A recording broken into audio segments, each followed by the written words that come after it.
Hello friends, मैं कंचन आपका अपने चैनल पे बहुत-बहुत स्वागत करती हूँ और आज हम अध्याय 6 के अंतर्गत अध्ययन करने वाले हैं नगर, व्यापारी और शिल्पी जन। यानी मध्यकाल में नगरिक व्यवस्था कैसे होती थी, व्यापार कार्य कैसे संचालित किए जाते थे और शिल्पी जन या किस किस किस प्रकार के शिल्पकार कार थे या फिर किस प्रकार के हमें उस समय की जो रचनाएँ हैं, जो इमारतें हैं, किस प्रकार की हमें कलाएँ देखने को मिलती हैं। तो आइए इसके बारे में हम अध्ययन करते हैं।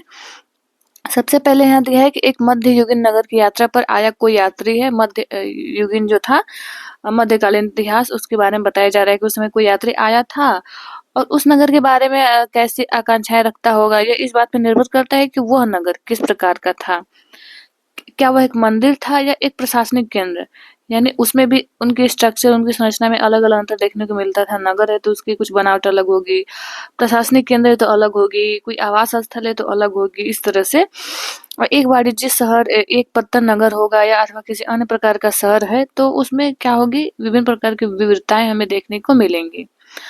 इसमें दिया है कि वस्तुतः कई नगर जो होते थे, वो कई नगर तो एक साथ अनेक प्रकार के थे। वे प्रशासनिक नगर भी, मंदिर नगर होने के साथ साथ वाणिज्यिक कार्यकलापों तथा शिल्प उत्पादन के केंद्र भी थे। यानी विभिन्न प्रकार की वहां से प्रशासनिक सुविधाएं भी दी जाती थी, प्लस मंदिर भी हुआ करते थे वो, यानी पूजा स्थल भी हुआ करते थे और वाणिज्यिक क्रियाकलाप भी वो देखता था और शिल्प के भी केंद्र होते थे, शिल्प उत्पादन वहां से किए जाते थे। तो उसमें दिया हुआ है कि इस प्रकार की विविधताएं हमें एक ही कभी कहीं कहीं हमें एक ही स्थान पे सभी में अलग प्रकार की विविधताएं देखने को मिल जाती थी।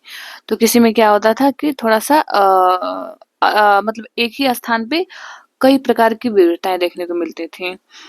अध्याय 2 में हमने जैसे कि चोल वंश के बारे में पढ़ा था, तो हम इसमें अपने कलात्मक के घोड़े पर सवार होकर चोल राजाओं की राजधानी तंजावुर, जैसा कि वह 1000 वर्ष पहले था, की यात्रा पर चले। वर्ष में ये बता रहा है प्रशासनिक केंद्र के बारे में कि प्रशासनिक केंद्र कैसा हुआ करते थे। तो वर्ष में 12 महीने बहने वाली कावेरी नदी इस सुंदर नगर के पास बहती है। राज जो चोल था, उनके द्वारा निर्मित राज राजेश्वर मंदिर की घंटियां बजती हुई सुनाई देती हैं।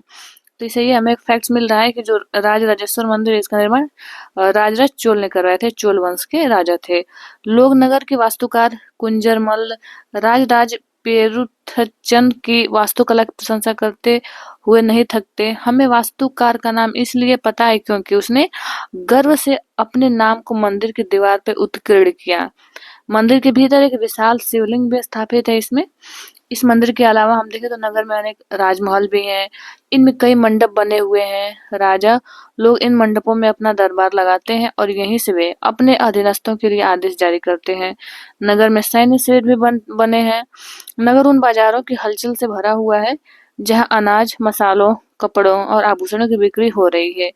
नगर के लिए जल की आपूर्ति कुओं, तालाबों से होती है। तंजावुर और उसके निकटवर्ती नगर उरैयूर के शालीय बुनकर मंदिर के उत्सव के लिए झंडिया बनाने का कपड़ा बनाते थे। राजा और अभिजात वर्ग के लिए कहीं कि बढ़िया सूती वस्त्र बनाया जाता था। जो राजा हुआ करते थे, अभिजात वर्ग का मतलब जो उच्च वर्ग के थे, जो धनिक वर्ग के थे, या जो सम्मानित वर्ग था उस समाज में, तो उसके लिए बढ़िया सूती वस्त्र तैयार किए जाते थे और जो जनसाधारण थे, आम जनता थे, उनके लिए मोटा सूती वस्त्र तैयार किया जाता था।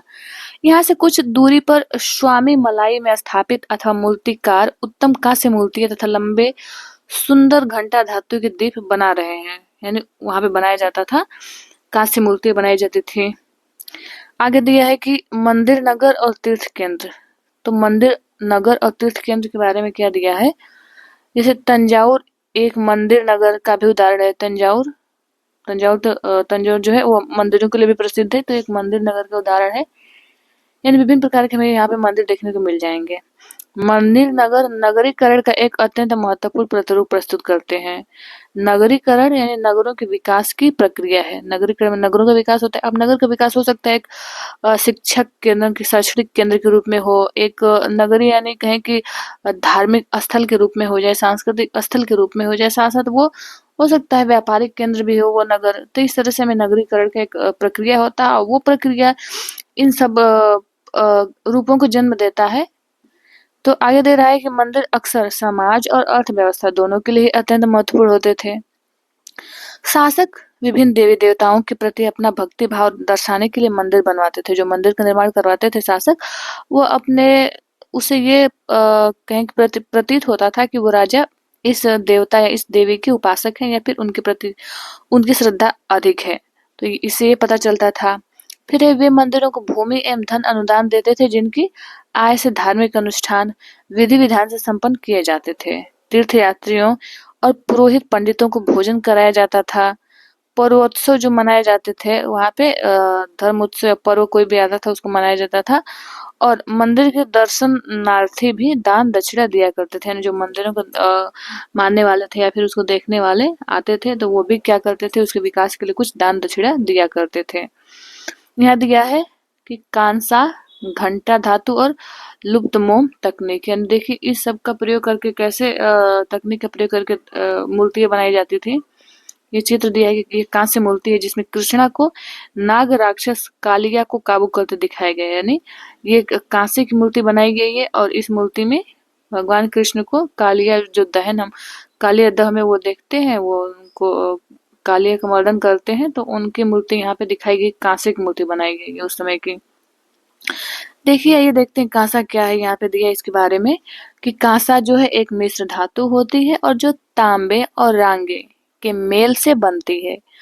घंटा धातु में रांगे का अनुपात किसी भी अन्य किस्म के कांसे से अधिक होता है और यह घंटे जैसे ध्वनि उत्पन्न करती है जो बनाया जाता है। चोल कालीन कांस्य मूर्तियां देखिए लुप्त मोम तकनीक से बनाई जाती थी। जो चोल काल की कांस्य मूर्तियां थी वो लुप्त मोम तकनीक, ये भी एक प्रकार की तकनीक है। और इस प्रविधि के अंतर्गत क्या होता है, सर्वप्रथम मोम की एक प्रतिमा बनाई जाती थी और इसे चिकनी मिट्टी से पूरी तरह लीप कर सूखने के लिए छोड़ दिया जाता था। जब वह पूरी तरह सूख जाती थी तो उसे गर्म किया जाता था पुनः, और उसकी मिट्टी के आवरण में एक छोटा सा क्या होता था, छेद कर दिया जाता था, छेद, ताकि उस छेद के रास्ते सारा पिघला हुआ मोम बाहर निकाल लिया जाता था। फिर क्या होता था, फिर चिकनी मिट्टी के खाली सांचे में उसी छेद के रास्ते पिघली हुई धातु क्या होती थी उसमें भर दी जाती थी, और जब वह धातु ठंडी होकर ठोस हो जाती थी तो चिकनी मिट्टी के आवरण को सावधानी पूर्वक हटा दिया जाता था और उसमें से निकली प्रतिमाओं को साफ करके चमका दिया जाता था। तो इस तरह से सही है, ये भी एक अच्छी तकनीक है कि इसमें क्या करते थे, पहले मोम से बना लेते थे, यानी लुप्त मोम टेक्निक में पहले वो तो नरम है मोम तो उसको जिस आकार में चाहे वो ढाल सकते हैं, उसके ऊपर से फिर मिट्टी की लेप लगा के उसे पका लेंगे तो मिट्टी खड़ा हो जाएगा, जैसे मिट्टी के बर्तन खड़े हो जाते हैं। फिर उसी उस सांचे में क्या करते थे, वो धातु भर देते थे जिस धातु का बनाना होता था उनको। ये भी एक उत्तम तकनीक थी। अब यहाँ पे हम देख सकते हैं कि जो कांसे की मूर्ति बनाई गई है, अब हो ये कैसे उसी तरह से बनाई हुई, कहीं ना जोड़, तो धातु की मूर्ति जो है उसी तरह से ये मोम तकनीक द्वारा ही बनाया गया है। आगे हम देखते हैं, आगे दिया है कि मंदिर के कर्ता धर्ता मंदिर के धन को व्यापार एवं साहूकारी में लगाते थे। धीरे धीरे समय के साथ बड़ी संख्या में पुरोहित, पुजारी, कामगार, शिल्पी और व्यापारी आदि मंदिर तथा उसके दर्शन शास्त्रियों एवं तीर्थ यात्रियों की आवश्यकताओं को पूरा करने के लिए मंदिर के आसपास फिर बसते गए। धीरे धीरे जनसंख्या मंदिरों के आसपास बढ़ने लगी। इस प्रकार मंदिर नगरों का विकास हुआ और इसी रीति से मंदिरों के चारों ओर अनेक नगरों का आविर्भाव भी हुआ। जैसे मध्य प्रदेश में हम देखें तो भिल्ल स्वामिन, भिलसा या विदिशा, और गुजरात में सोमनाथ मंदिर, ये सब है बना हुआ प्रमुख उदाहरण देखने को मिल जाएगा। और कुछ अन्य महत्वपूर्ण मंदिर नगर है, जैसे तमिलनाडु में कांचीपुरम में, ये भी मंदिरों के लिए प्रसिद्ध है। मदुरै हो गया, आंध्र प्रदेश में तिरुपति, यानी बहुत सारे ये सब कहेंगे धार्मिक स्थल हैं ऐतिहासिक रूप में, तो लोग यहाँ पे पूजा पाठ करने जाते हैं। तीर्थ स्थल जो थे वे भी धीरे धीरे नगरों के रूप में विकसित हो गए। वृंदावन हम देख सकते हैं, तिरुवन्नमलाई तमिलनाडु में, ऐसे नगरों के दो उदाहरण हैं। अजमेर जो है राजस्थान में हो गया, और 12वीं शताब्दी में चौहान राजाओं की राजधानी था और आगे चलकर मुगलों के शासनकाल में वह सूबा यानी मुख्यालय बन गया। यह धार्मिक सह अस्तित्व का एक उत्कृष्ट उदाहरण प्रस्तुत करता है जो अजमेर है। सुप्रसिद्ध सूफी संत ख्वाजा मोइनुद्दीन चिश्ती ये थे बहुत प्रसिद्ध ही सूफी संत थे ख्वाजा मोइनुद्दीन चिश्ती। तो इनका जो दरगाह हम देखें तो ये अजमेर में देखने को मिल जाएगा। यहाँ 12वीं शताब्दी में बस गए थे और उनके जो दर्शनार्थी थे या उनके जो श्रद्धालु कह सकते हैं कि उनके जो श्रद्धालु थे प्रथम पंथों मतों में हुआ करते थे। और अजमेर के पास ही हमें पुष्कर सरोवर है। पुष्कर सरोवर हमें अजमेर में देखने को मिल जाएगा, जहाँ पे प्राचीन काल से तीर्थयात्री आते थे। पुष्कर भी एक कह सकते हैं कि तीर्थ स्थल है, पवित्र स्थल है। यहाँ पे भी लोग क्या करते हैं, आते हैं। आगे हम देखते हैं छोटे नगरों का संजाल। छोटे नगर कैसे विकसित हुए। देखिए यदि है कि 8वीं शताब्दी से ही जो उपमहाद्वीप है, तो उपमहाद्वीप में अनेक छोटे छोटे नगरों का संजाल सा बिछने लगा था। संभवतः उनका जो प्रादुर्भाव जो उभरे वो बड़े बड़े गांवों से हुआ। यानी पहले तो बड़े गांव थे, फिर उसके बाद कहें कि वो छोटे नगरों के रूप में विकसित हुए। उनमें आमतौर पे एक मंडपिका बाद में जैसे मंडी कहा जाने लगा था होती थी, और आसपास के गांव वाले अपनी उपज बेचने के लिए उसी मंडी के पास मंडपिका में आते थे। उनमें ऐसी गलियां थी जहां दुकानें एवं बाजार थे जिन्हें हट कहा जाता था। बाद में हाट कहा जाने लगा इसी हट को। और इसके अलावा भिन्न भिन्न प्रकार के कारीगरों तथा जो शिल्पकार हुआ करते थे, शिल्पियों जैसे कि कुम्हार, तेलियों, शक्कर बनाने वाले, ताड़ी बनाने वाले, सुनार, लोहार, पत्थर तोड़ने वाले, विभिन्न प्रकार के शिल्प का काम करते थे। तो ये हो गए शिल्पकार। तो ये अलग अलग इनके वहां पे देखें तो हट में अलग अलग इन लोगों के बाजार हुआ करते थे। कुछ व्यापारी तो नगर में अस्थायी रूप से बसकर अपना कारोबार करते थे, जबकि कुछ क्या करते थे, व्यापारी नगर नगर घूम घूम कर क्रय विक्रय कार्य क्या करते थे। आसपास देखें तो आसपास और दूर दराज के व्यापारी इन नगरों में स्थानीय उपज खरीदने और दूरवर्ती स्थानों के उत्पाद जैसे घोड़े, नमक, कपूर, केसर, पान सुपारी और काली मिर्च जैसे मसाले बेचने के लिए आया करते थे। यहाँ पे देखिए ये एक उसी बाजार का कह सकते हैं कि परिदृश्य दिखाया गया है, नगर के एक बाजार का। आइए हम देखते हैं। देखिए यहाँ पे दिया है कि लकड़ी पर नक्काशी करता हुआ एक कारीगर लकड़ी पर नक्काशी करता हुआ है। आगे देखते हैं दिया है कि आम तौर पर कोई सामंत यानी जो परवर्ती काल का जमींदार हो सकता है, इन नगरों में या इनके आसपास किलेबंदी कर महल बना लेता था, और ऐसे सामंत व्यापारियों, शिल्पकारों तथा उनके व्यापार की वस्तुओं पर कर लगाते थे। कभी कभी इन करों के संग्रहण का अधिकार उन स्थानीय मंदिरों को प्रदान कर देते थे जिनका निर्माण स्वयं उनके द्वारा या धनाढ्य व्यापारियों द्वारा कराया गया होता था। ऐसे में देखें तो ऐसे अधिकारों का उल्लेख अभिलेखों में किया गया है जो आज भी पाए जाते हैं।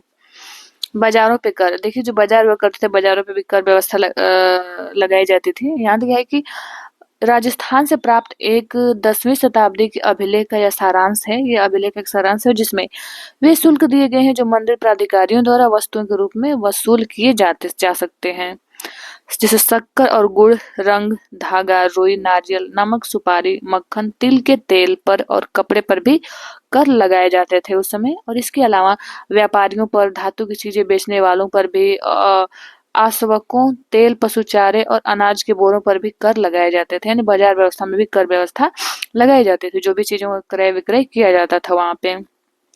इनमें से कुछ कर तो वस्तु रूप में और कुछ अन्य नगद रूप में वसूले जाते थे। यानी कुछ कर वस्तुओं के रूप में ही ले लिए जाते थे जो वस्तु बिक्री की जाती थी, और कुछ को नगद रूप में यानी धनराशि के रूप में लिया जाता था। आगे हम देखते हैं यहाँ पे बड़े और छोटे व्यापारी के बारे में अध्ययन करते हैं। देखिए व्यापारी जो है कई प्रकार के हुआ करते थे। इनमें बंजारे लोग, हम अब इसको अध्याय 7 में देखेंगे। इसमें कई व्यापारी विशेष रूप से घोड़े के व्यापारी होते थे, अपने संघ बनाते थे और जिनका एक मुखिया भी होता था, यानी संघ बनाकर व्यापार करते थे, ताकि यही पीछे उद्देश्य हो सकता है, संघ बना के उसके मूल्य को नियंत्रित कर सकते हैं। और वो मुखिया उनकी ओर से घोड़े खरीदने के इच्छुक योद्धाओं जो होते थे, जो खरीदने वाले होते थे, वही मुखिया उनसे बात करता था। चूंकि व्यापारियों को अनेक राज्यों और जंगलों से होकर गुजरना पड़ता था, तो इसलिए वे आमतौर पर काफिले बनाकर एक साथ जाता करते थे और अपने हितों की रक्षा के लिए व्यापार संघ, गिल्ड बनाते थे। ये हम दक्षिण भारत में देखें तो दक्षिण भारत में 8वीं शताब्दी और परवर्ती काल में अनेक ऐसे संघ होते थे व्यापारियों के, विभिन्न प्रकार के संघ। सिर्फ घोड़े के ही बेचने वाले संघ नहीं, अन्य अन्य प्रकार के भी क्या हो सकते हैं, वस्तुओं के वो संघ बनाते थे, जिस भी वो वस्तु के व्यापारी हुआ करते थे। आगे देखते हैं, इनमें दिया है कि उनमें सबसे प्रसिद्ध मणिग्रामम और नानादेशी थे। मणिग्रामम और नानादेशी ये व्यापार संघ प्रायद्वीप के भीतर और दक्षिण पूर्व एशिया तथा चीन के साथ भी दूर दूर तक व्यापार करते थे। इनके अलावा चेट्टियार और मारवाड़ी, ओसवाल जैसे समुदाय भी थे, जो आगे चलकर देश के प्रधान व्यापारी समूह बन गए। गुजराती व्यापारियों में हिंदू, बनिया, मुस्लिम, बोहरा दोनों समुदाय शामिल थे। वे दूर दूर तक लाल सागर के बंदरगाहों व फारस की खाड़ी, पूर्वी अफ्रीका, दक्षिण पूर्व एशिया, चीन से व्यापार करते थे। वे इन पत्तनों में कपड़े और मसाले बेचते थे। बदले में अफ्रीका से सोना, हाथीदांत और दक्षिण पूर्व एशिया और चीन से मसाले, टिन, मिट्टी के नीले बर्तन और चांदी लाते थे। पश्चिम तट के नगरों में देखें तो अरबी, फारसी, चीनी, यहूदी और सीरियाई ईसाई बस गए थे। लाल सागर के बंदरगाहों में बेचे जाने वाले भारतीय मसाले और कपड़े इतालवी व्यापारियों द्वारा खरीदे जाते थे। वहां से वे उन्हें आगे यूरोपीय बाजार में पहुंचा देते थे। उनसे व्यापार में बहुत लाभ होता था। आगे दिया है कि उष्णकटिबंधीय जलवायु, जैसे उष्णकटिबंधीय जलवायु तो उसमें विभिन्न प्रकार के गरम मसाले होंगे, जैसे कि काली मिर्च, दालचीनी, जायफल, सौंठ, ये सभी यूरोपीय, क्योंकि यूरोपीय ठंडा कह सकते हैं कि महाद्वीप है, ठंडा प्रदेश है, तो इन सब के लिए वहाँ उधर डिमांड रहता था, तो यूरोपीय व्यंजनों के महत्वपूर्ण अंग बन गए ये सब। और भारतीय सूती कपड़ा बहुत लुभावना होता था। ये चीजें ही यूरोपीय व्यापारियों को भारत तक खींच लाई कि व्यापार करने के लिए। समय के साथ साथ हम देखें तो व्यापार और नगरों का रूप किस प्रकार बदला, और इसके बारे में हम शीघ्र आगे पढ़ेंगे। देखिए, काबुल एक नगर है। इसके बारे में दिया है कि काबुल अपने पहाड़ी और विषम भूदृश्य के साथ 16वीं शताब्दी से ये राजनीतिक और वाणिज्यिक दृष्टि से महत्वपूर्ण बन गया। काबुल और कांधार सुप्रसिद्ध रेशम मार्ग से जुड़े हुए थे। साथ ही घोड़ों का व्यापार भी मुख्य रूप से इसी मार्ग से होता था। 17वीं शताब्दी में हीरों के एक सौदागर जॉन बेप्टिस्टे टैवर्नियर ने अनुमान लगाया था कि काबुल में घोड़ों का व्यापार प्रति वर्ष 30,000 रुपयों का होता है। तो जो उन दिनों में एक बड़ी भारी रकम समझी जाती थी, 30,000 रुपए प्रति वर्ष जो घोड़े का व्यापार होता था। काबुल से मेवे, खजूर, गलीचे, रेशमी कपड़े और ताजे फल ऊँटों पर लाद कर लाए जाते थे और उपमहाद्वीप तथा अन्य भागों में बेचे जाते थे। और इनके अलावा गुलाम भी बिक्री के लिए लाए जाते थे वहां से बेचने के लिए, जो कह सकते हैं कि वो सिर्फ काम करते थे, जिनके मालिक के पास उनको बेचा जाता था, तो उनके सारे कार्य करते थे, बस वो खाने पीने की चीजें उनको देते थे। नगरों में शिल्प, नगरों में शिल्प देखें तो बीदर के शिल्पकार तांबे तथा चांदी में जड़ाई के काम के लिए इतने अधिक प्रसिद्ध थे। यानी जो बीदर के शिल्पकार थे वह चांदी और ये सब तांबे की जड़ाई के काम करते थे, जड़ी वाले, और इस शिल्प का नाम ही बीदरी पड़ गया। पांचाल अर्थात विश्वकर्मा समुदाय, जिसमें सुनार होते हैं, कशेरे, लोहार, राजमिस्त्री और बढ़ई शामिल थे, ये पांचाल इनको कहा जाता था। तो ये मंदिरों के निर्माण के लिए आवश्यक थे, क्योंकि मंदिर में हमें देखें तो जो समुदाय सुनार, लोहार, राजमिस्त्री, बढ़ई या सुनार, इन सब की क्या होती आवश्यकता पड़ती थी। इसके अलावा वे राजमहलों, बड़े बड़े भवन बनाए जाते थे, उसमें तालाब और या जलाशय के निर्माण में भी अपनी महत्वपूर्ण भूमिका ये लोग कह सकते हैं कि पांचाल करते थे। पांचाल यानी विश्वकर्मा समुदाय। इसी प्रकार सालियार या कोलार जैसे बुनकर भी समृद्धशाली समुदाय बन गए थे। वे मंदिरों को भारी दान दक्षिणा दिया करते थे। वस्त्र निर्माण से संबंधित कुछ अन्य कार्य, जैसे कि कपास को साफ करना, काटना, रंगना भी स्वतंत्र व्यवसाय बन गए थे, जिनके लिए विशेषज्ञता की आवश्यकता होती थी। यहाँ पे देखिए दिया कि पीतल से मोमबत्ती दान पर काला आवरण बनाया गया है। ये मोमबत्ती दान है और इस पे क्या किया गया है, पीतल से इस पे आवरण बनाया गया है। ये भी देखिए एक शिल्प कला का ही रूप है। ये दिया है साल का बॉर्डर, उस समय का ये भी शिल्प कला ही एक तरह का है। तो ये साल पे बॉर्डर बनाए गए हैं उस समय रेशमी धागों से। आगे हम देखते हैं दिया है कि शहरों के बदलते हुए भाग्य, कैसे शहरों के भाग्य बदले, क्या उसमें परिवर्तन आए। दिया है कि कई शताब्दियों के लंबे समय में अहमदाबाद, जो कि गुजरात में है, जैसे कुछ बड़े नगर व्यापारिक केंद्र के रूप में विकसित हो गए।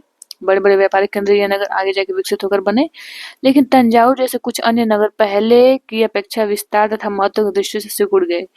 इसी काल में पश्चिम बंगाल में भागीरथी नदी के तट पर स्थित जो मुर्शिदाबाद है, रेशमी वस्त्रों के प्रमुख केंद्र के रूप में उभरा या बन गया। मुर्शिदाबाद प्रमुख रेशमी वस्त्र उत्पादन केंद्र बन गया और यह 1704 ईस्वी में बंगाल की राजधानी बन गया। लेकिन इसी शताब्दी के दौरान उसका जो सितारा डूब गया, यानी कह सकते हैं कि विकास रुक गया, क्योंकि वहां के बुनकर इंग्लैंड की मिलों से बनकर आए सस्ते कपड़े के साथ प्रतियोगिता में टिक न सके। यानी मुर्शिदाबाद जो कि रेशमी वस्त्रों के लिए प्रमुख केंद्र तो था, लेकिन अब जब प्रतियोगिता एक कंपटीशन हुआ, जब इंग्लैंड से अंग्रेज लोग क्या करते थे, जो वहाँ की मशीनों द्वारा तैयार कपड़े आने लगे, तो उसकी प्रतियोगिता में टिक नहीं पाए क्योंकि वो सस्ते होते थे, जल्दी तैयार कर लिए जाते थे। और तो उसका क्या होता था, मूल्य कम होता था, तो अब लोग उसे ही खरीदेंगे कम मूल्य देकर ही। और जो यहाँ के बनाए जाते थे वो महंगे होते थे, श्रम अधिक लगता था, हाथ से बनाए जाते थे, तो इसलिए फिर ये टिक नहीं पाया। हम्पी आगे दिया है कि हम्पी, मसूलीपट्टनम और सूरत, नजदीक से देखते हैं इसको, ये भी विभिन्न प्रकार के उस समय के नगर हैं। तो देखिए हम्पी की वास्तुकला का सौंदर्य के बारे में सबसे पहले देखते हैं। हम्पी हम जानते हैं एक नगर है, ये कृष्णा और तुंगभद्रा नदियों के घाटे में स्थित है हम्पी। और यह नगर 1336 में स्थापित विजयनगर साम्राज्य का केंद्र स्थल था।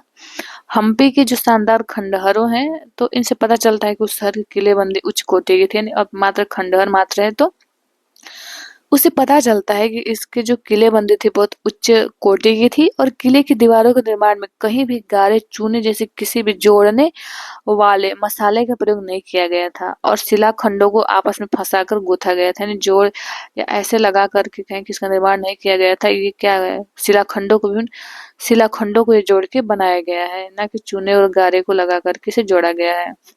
शिलाखंडों को फंसा फंसा के बनाया गया है, बहुत उच्च कोटि का कह सकते हैं ये कार्य किया गया है। देखिए यहाँ पे दिया है एक एक किलाबंद नगर। एक पुर्तगाली डच यात्री था डेमिंगो पेज। तो डेमिंगो पेज ने 16वीं शताब्दी में हम्पी नगर का वर्णन इस प्रकार किया कि गोवा से आने वाले लोग जिस प्रवेश द्वार से गुजरते हैं, उस द्वार के भीतर राजा ने एक अत्यंत सुदृढ़ प्राचीरबद्ध नगर बसा रखा है, जो दीवारों और बुर्जों से सुरक्षित है।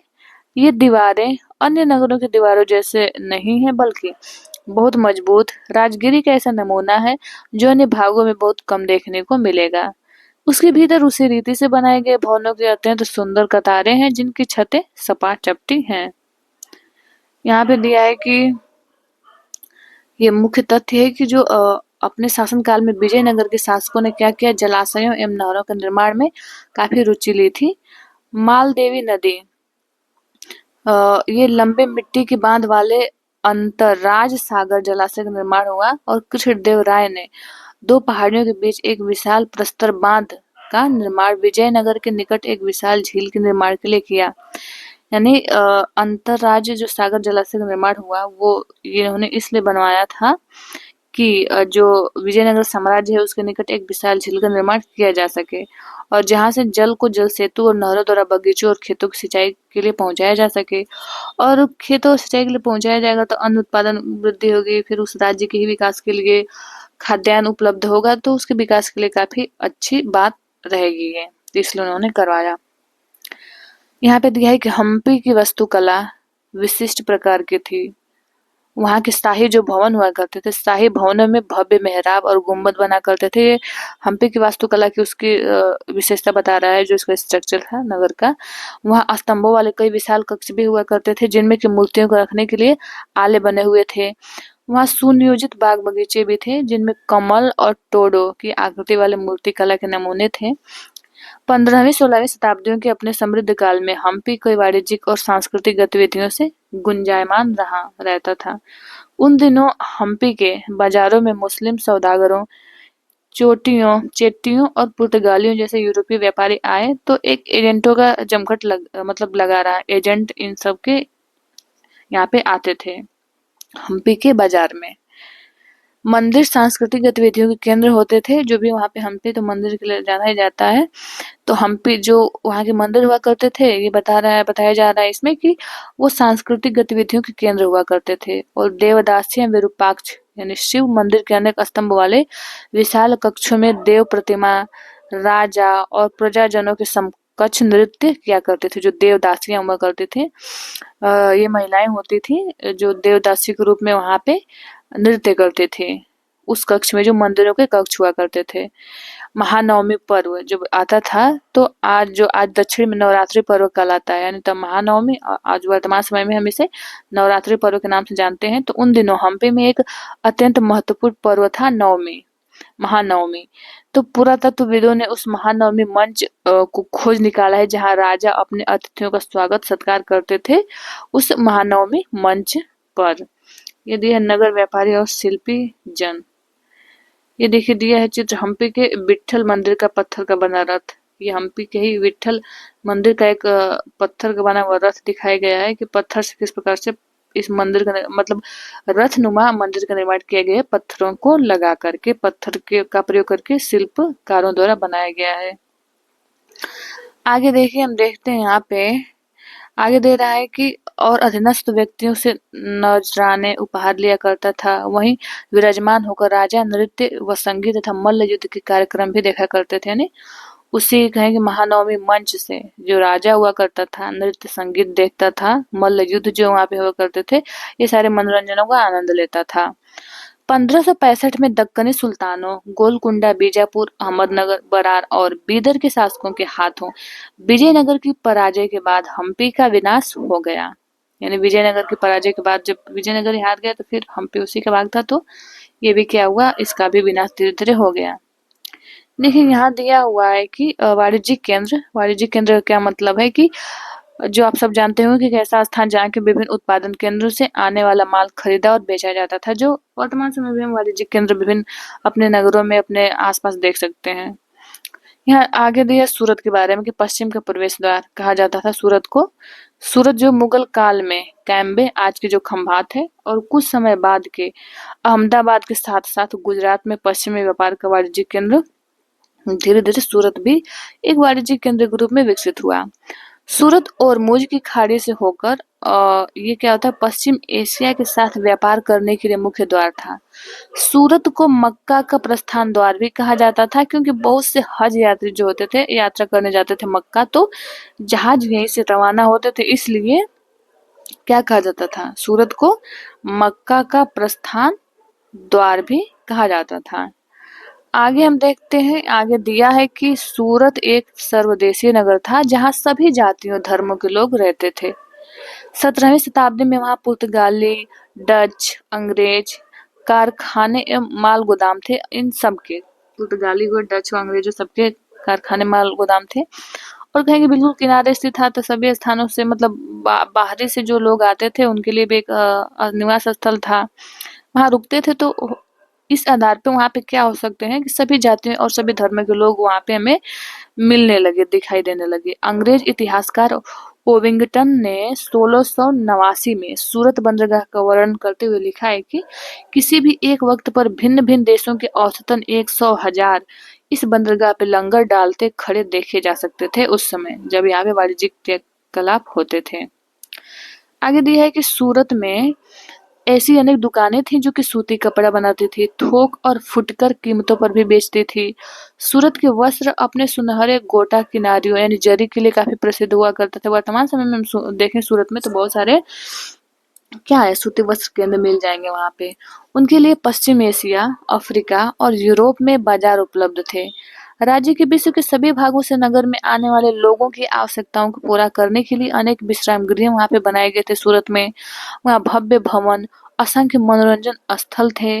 सूरत में जो काठियावाड़ी था, काठियावाड़ी सेठों तथा महाजनों की बड़ी बड़ी साहूकारी कंपनियां थी। उल्लेखनीय है कि सूरत से जरी की गई जो जरी का कार्य होता था वहां पे, उससे हुंडियों को दूर दूर तक मिस्र में काहिरा देखे, मिस्र में हो गया काहिरा, इराक हो गया, इराक में बसरा और बेल्जियम में एंटवर्प के बाजारों में मान्यता प्राप्त थी। यानी जो जरी का कार्य किया जाता था, जो हुंडियां बनाए जाते थे दूर दूर यानी विदेशों में भी उस समय इसकी मान्यता बहुत अधिक थी, मांग भी थी और मान्यता भी थी, काफी प्रसिद्ध था ये। किंतु 17वीं शताब्दी के अंतिम वर्षों में सूरत का भी अंततः पतन प्रारंभ हो गया। इसके कई कारण थे। कई कारण में इसमें दिया है कि सूरत का कैसे पतन हुआ। पहला तो दिया है कि मुगल साम्राज्य के पतन के कारण, जब मुगल, क्योंकि मध्यकाल मुगल कालों के लिए जाना जाता है, मुगल वंश के लिए, जैसे जैसे मुगल साम्राज्य का पतन होता गया उस तथा उत्पादों की हानि हुई, तो पुर्तगालियों द्वारा समुद्री मार्गों पर नियंत्रण कर लिया गया और बम्बई, वर्तमान में मुंबई से प्रतिस्पर्धा, जहाँ की 1668 में अंग्रेज ईस्ट इंडिया कंपनी ने अपना मुख्यालय स्थापित किया। अब और इसमें धीरे धीरे अंग्रेज ईस्ट इंडिया कंपनी भी इंटर कर गई भारत में। तो और फिर उसके साथ-साथ मुगलों का पतन भी हो गया, तो इसलिए फिर धीरे-धीरे सूरत का भी उतना वर्चस्व नहीं रहा और आज सूरत वर्तमान समय में हम देखें तो एक वाणिज्यिक केंद्र है। आगे यहाँ दिया है आगे हम देखते हैं, यहाँ दिया है कि जोखिम भरा दौर मसूलीपट्टनम के लिए चुनौतियाँ क्या-क्या थीं। तो मसूलीपट्टनम या मछलीपट्टनम नगर है, ये वर्तमान समय में देखने को मिल जाएगा मछलीपट्टनम या आंध्र प्रदेश में। तो मसूलीपट्टनम या मछलीपट्टनम नगर कृष्णा नदी के डेल्टा पे स्थित है। 17वीं शताब्दी में यह भिन्न-भिन्न प्रकार की गतिविधियों का नगर था उस समय। हॉलैंड और इंग्लैंड दोनों देशों की ईस्ट इंडिया कंपनियों ने मसूलीपट्टनम पर नियंत्रण प्राप्त करने का प्रयत्न किया था, क्योंकि तब तक यह जो है आंध्र प्रदेश का सबसे महत्वपूर्ण पत्तन बन गया था। तो देखिए, जो मसूलीपट्टनम का किला है यह हॉलैंड वासियों ने ही बनाया था। आगे देखते हैं मछुआरों का एक गरीब नगर। यहाँ पे दिया हुआ है कि जो अंग्रेज ईस्ट इंडिया कंपनी ने एक गुमास्ते यानी विलियम मेथवर्ल्ड ने 1620 ईस्वी में इन शब्दों में मसूलीपट्टनम का वर्णन किया था। यह गोलकुंडा का मुख्य पत्तन है, जहाँ परम पूज्य ईस्ट इंडिया कंपनी अपना एजेंट रखती है। ये एक छोटा सा नगर है पर घना बसा हुआ, बिना किसी चार दीवारी के और खराब तरीके से बना हुआ। न कि ये अच्छी जगह स्थित है, इसके सभी जल स्रोत खारे पानी के हैं। पहले ये एक गरीब मछुआरा नगर था। आगे चलकर यहाँ जहाजों के लिए लंगर डालने की सुविधा हो गई, जिससे व्यापारी लोग यहाँ रहने लगे और चूंकि हमारे तथा हॉलैंड के निवासी यहाँ इस तट पर आते जाते रहते हैं, तो यह उनके लिए निवास की एक व्यवस्था भी करता है ये नगर। आगे दिया है कि गोलकुंडा के कुतुबशाही शासकों ने कपड़ों, मसालों और अन्य चीजों की बिक्री पर भी शाही एकाधिकार लागू किया कि जो शाही लोग हैं वही कपड़ों, मसालों और अन्य चीजों की बिक्री कर सकते हैं, व्यवसाय कर सकते हैं, जिससे कि वहाँ का व्यापार पूरी तरह ईस्ट इंडिया कंपनी के हाथों में न चला जाए। आगे दे रहा है कि जो वहाँ के विभिन्न व्यापारी थे, तो विभिन्न व्यापारी भी समूहों, गोलकुंडा के कुलीन वर्गों, फारसी सौदागरों, तेलुगु कोमटी चेट्टियार और यूरोपीय व्यापारियों ने नगर को घनी आबादी वाला और समृद्धशाली बना दिया। जब मुगलों ने गोलकुंडा तक अपनी शक्ति बढ़ा ली, तो उनके प्रतिनिधि सूबेदार मीर जुमला ने, जो कि स्वयं एक सौदागर था, हॉलैंड वासियों और अंग्रेजों को आपस में भिड़ाना शुरू कर दिया। 1686 से 87 में मुगल बादशाह औरंगजेब ने गोलकुंडा को मुगल साम्राज्य में भी मिला लिया। अब यूरोपीय कंपनियों के सामने अन्य विकल्प ढूंढने की समस्या आ खड़ी हुई।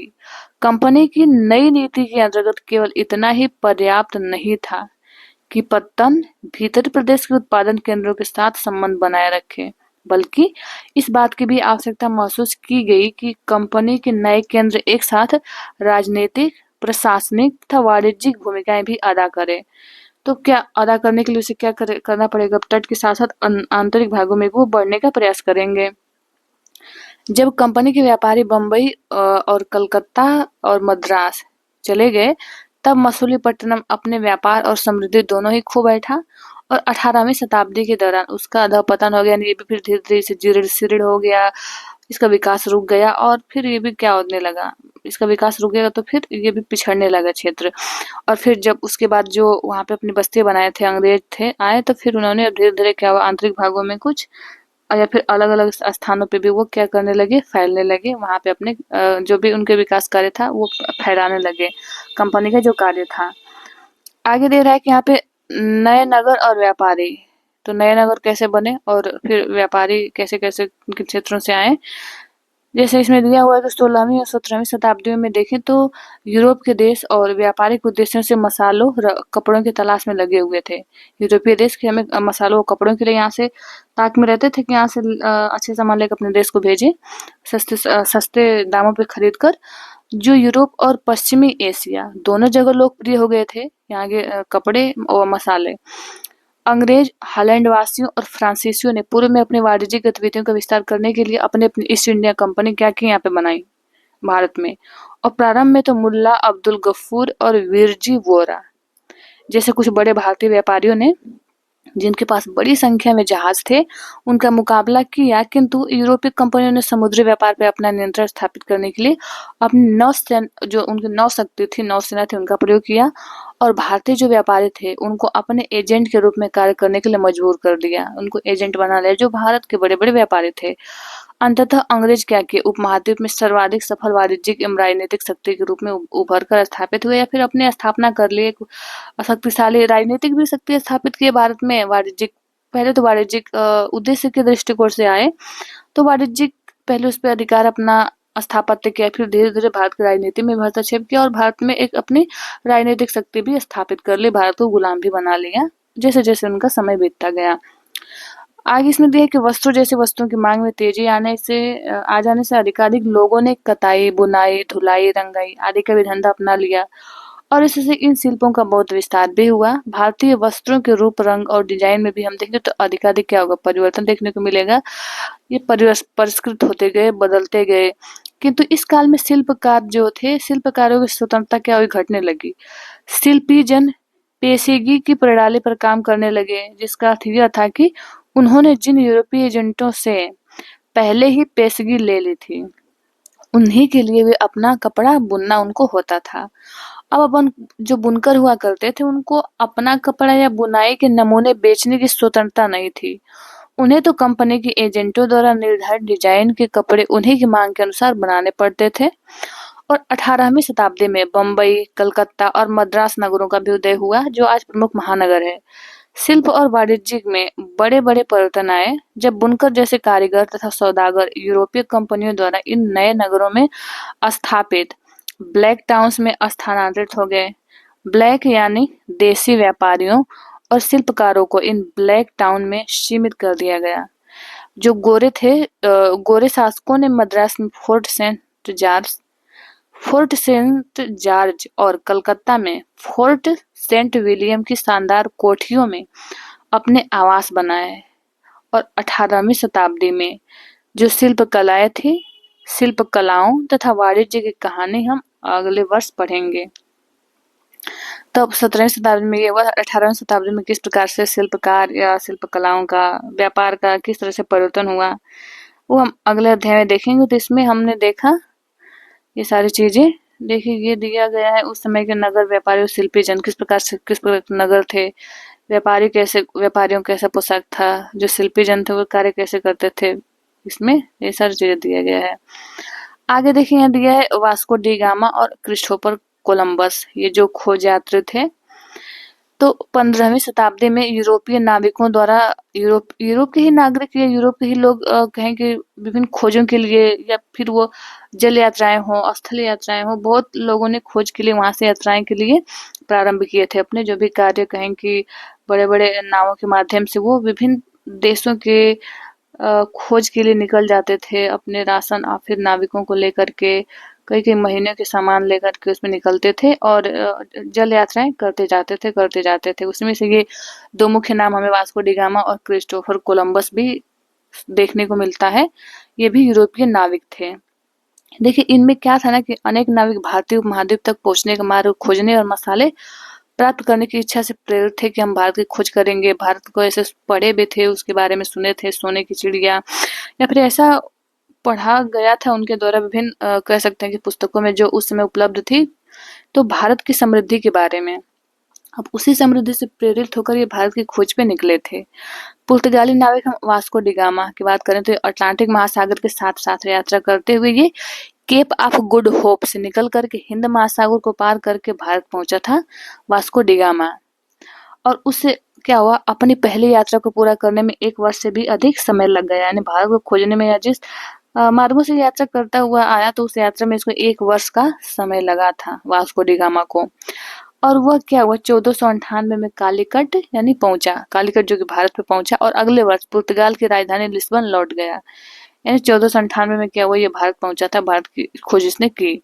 इस समुद्र यात्रा के दौरान उसके 4 में से 2 जहाज नष्ट हो गए। 4 जहाजों द्वारा वो निकला था अपनी यात्रा पे वास्को डी गामा, और 170 यात्रियों में से केवल 54 ही जीवित बचे। 1 वर्ष में यात्रा करते करते 54 ही मात्र बचे थे और बाकी सब मर गए।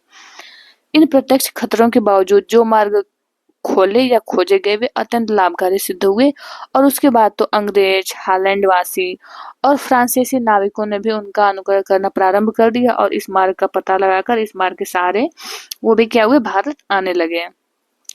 भारत पहुंचने के लिए समुद्री मार्गों की खोज का एक अन्य सुपरिणाम निकला कि जिसकी किसी को आशा नहीं थी, और एक इसमें कह सकते हैं कि इटली वासी था क्रिस्टोफर कोलंबस ने भारत पहुंचने का मार्ग खोजने के लिए अटलांटिक महासागर को पार करके पश्चिम की ओर यात्रा करने का निश्चय किया। और उसका सोचना था कि चूंकि पृथ्वी गोल है, इसलिए वह पश्चिम की ओर से भी भारत क्या है पहुंच सकता है।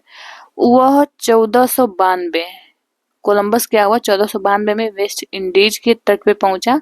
वेस्ट इंडीज का नाम इसी भ्रांति के कारण पड़ा कि वो पहले वो सोचा कि वो मैं इंडिया पहुंच गया हूँ, भारत पहुंच गया हूँ, तो उसको लगा कि मैं भारत पहुंच गया, लेकिन वो पहुंच गया किसी गलत स्थान पे। उसके पीछे स्पेन और पुर्तगाल के नाविक और विजेता भी वहां आते रहे, और उन्होंने मध्य और दक्षिण अमेरिका के बड़े-बड़े भागों को अपने कब्जे में कर लिया और अक्सर उन प्रदेशों की पहले वाली बस्तियों को नष्ट कर दिया। तो इस प्रकार से क्या कह सकते हैं हम कि वास्को डी गामा तो भारत की खोज किया, और कोलंबस भारत की ही खोज में निकला, लेकिन वो पहुंच गया अमेरिका। तो कह सकते हैं कि अमेरिका की खोज जो था कोलंबस ने किया। तो ये है इस अध्याय की कहानी। फिर हम मिलते हैं नेक्स्ट वीडियो में। आपसे हम्बल रिक्वेस्ट है कि इस चैनल को सब्सक्राइब कर लें, वो अपने दोस्तों को भी शेयर करें। ये वीडियो देखने के लिए आप लोगों का बहुत बहुत धन्यवाद।